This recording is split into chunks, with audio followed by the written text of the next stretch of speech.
Assalamualaikum warahmatullahi wabarakatuh. Perkenalkan, nama saya Hirfansyah Dwi-Atmaja, nomor induk mahasiswa 20.18042. Saya kelas A dengan prodi Teknik Informatika. Di sini saya akan membahas mengenai perkembangan alat hitung di Kabupaten Bantul. Urutan perkembangan alat hitung di Kabupaten Bantul adalah: yang pertama terdapat abacus atau biasa disebut semboa. Saat ini alat tersebut masih digunakan hingga sekarang. Yang kedua adalah kalkulator LED. Alat hitung kedua yang saat ini sudah tidak digunakan kembali.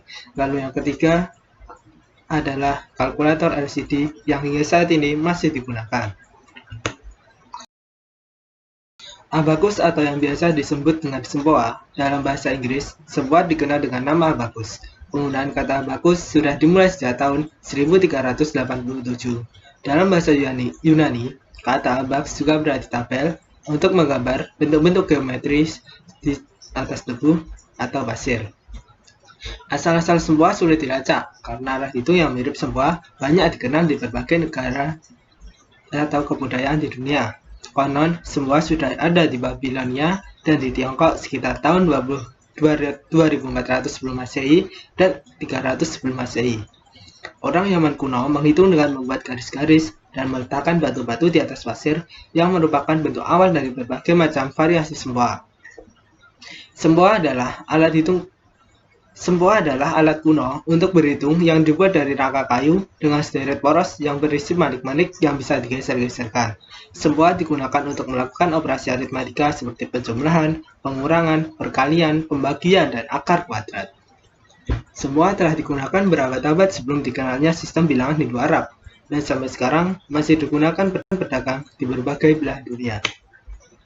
Semboa sering digunakan sebagai alat hitung bagi tunanetra karena memiliki manik-manik pada semboa dapat dengan mudah dirasakan dengan jari. Sehelai kain lembut atau selembar karet biasanya diletakkan di bawah semboa untuk mencegah manik-manik bergerak secara tidak sengaja. Alat ini dianggap sebagai awal mula mesin komputasi yang muncul pada 5000 tahun yang lalu dan merupakan alat perhitungan kuno yang digunakan oleh bangsa Romawi kuno dan Yunani kuno.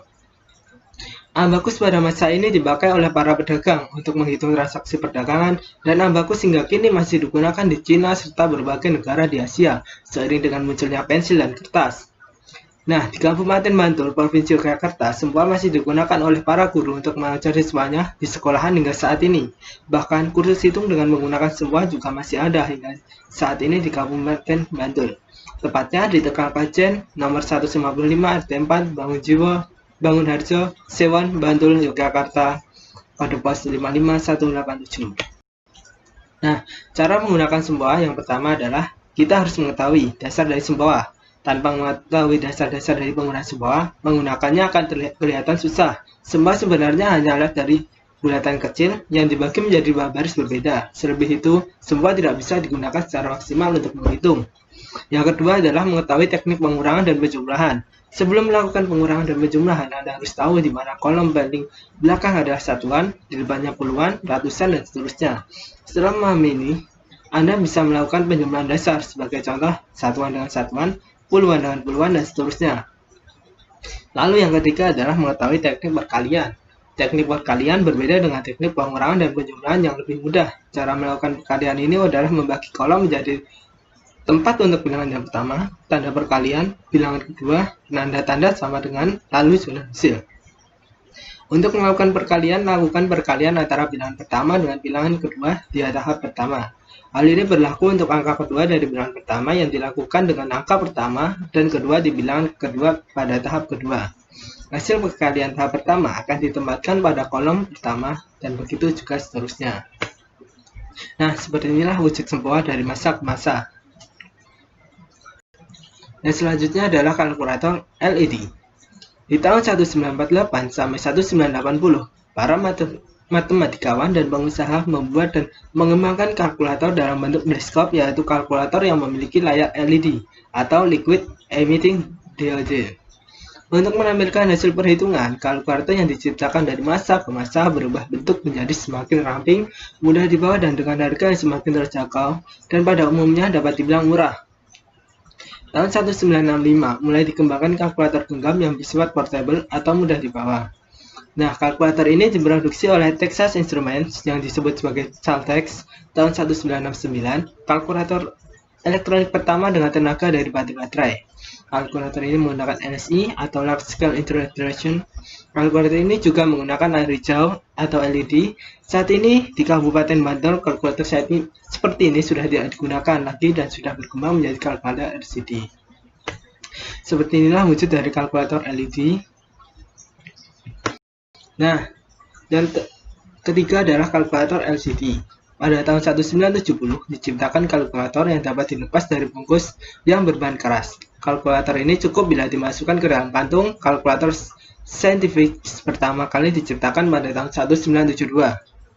Perusahaan yang memproduksi kalkulator ini meningkat dengan pesat dan harga secara cepat juga turun dengan drastis. Pada tahun ini juga dicoba layar LCD atau Light Circle Diode. Pada tahun 1976, layar kalkulator dari berwarna dasar hijau dengan LED merah diganti dengan LCD atau Liquid Signal Display yang bertuliskan warna hitam. Layar ini diganti karena LCD tidak membutuhkan tenaga sebanyak LED. Mereka juga memiliki digit-digit angka yang lebih besar dan jelas karena kontras dengan warna belakangnya. Pada tahun 1978 diciptakan untuk pertama kalinya kalkulator bertenaga surya dengan panel surya di setiap produknya. Pada tahun ini juga diciptakan kalkulator seukuran kartu kredit, sangat kecil ya. Pada tahun 1980 tercipta kalkulator pertama dengan keypad QWERTY dan berjalan dengan basic language.